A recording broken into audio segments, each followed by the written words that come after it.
Hello बच्चों, चलिए प्रश्न पढ़ते हैं। प्रश्न दिया है निम्न में से मोनोकार्पिक पौधे को चुने। तो हमें इनमें से मोनोकार्पिक पौधा बताना है कि इनमें से कौन सा है। विकल्प ए है बांस, विकल्प बी है लीची, विकल्प सी है आम तथा विकल्प डी है उपरोक्त सभी। तो इस प्रश्न में हमसे जो पूछा गया है वो मोनोकार्पिक पौधे के विषय में पूछा गया है, अर्थात इस प्रश्न की जो मुख्य अवधारणा है, इस प्रश्न की है वह किस विषय में है। वह है मोनोकार्पिक पौधे के विषय में, मोनोकार्पिक। तो चलिए देखते हैं कि मोनोकार्पिक पौधा क्या होता है। तो मोनोकार्पिक पौधे ऐसे पौधे होते हैं जिनमें ऐसे पादप जिनमें संपूर्ण जीवन काल में इनके क्या होता है, केवल एक बार ही पुष्पन होता है।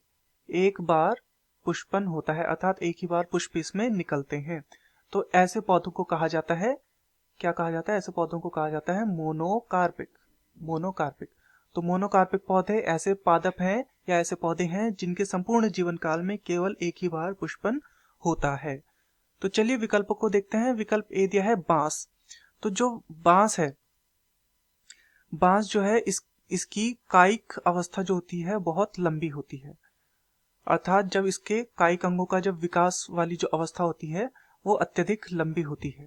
कायिक अवस्था इसकी क्या होती है, लंबी होती है। परंतु इसमें जो पुष्पन की प्रक्रिया होती है वो एक ही बार होती है। इसके जीवन काल में केवल एक बार क्या होता है, पुष्पन होता है। तो इस कारण से बांस क्या हो गया, बांस को कहा जाएगा मोनोकार्पिक, क्योंकि इसमें क्या हुआ, एक ही बार पुष्पन हुआ। तो मोनोकार्पिक है ये। तो बांस जो है हमारा मोनोकार्पिक है, बिल्कुल ये सही है। दूसरा है लीची। लीची जो है, लीची एक पॉलीकार्पिक पौधा है।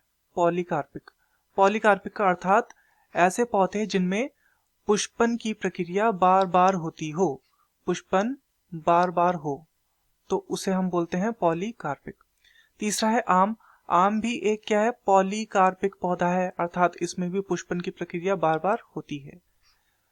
तो लीची भी हमारा उत्तर नहीं हो सकता क्योंकि हमसे मोनोकार्पिक पूछा गया है, तथा आम भी हमारा उत्तर नहीं हो सकता क्योंकि ये भी क्या है, पॉलीकार्पिक है, मोनोकार्पिक नहीं है। विकल्प डी है उपरोक्त सभी। तो सभी हमारे ये उत्तर नहीं है, अतः दिए गए प्रश्न का सही उत्तर होगा विकल्प ए बांस। मैं आशा करता हूं आपकी यह समझ में आया होगा। धन्यवाद।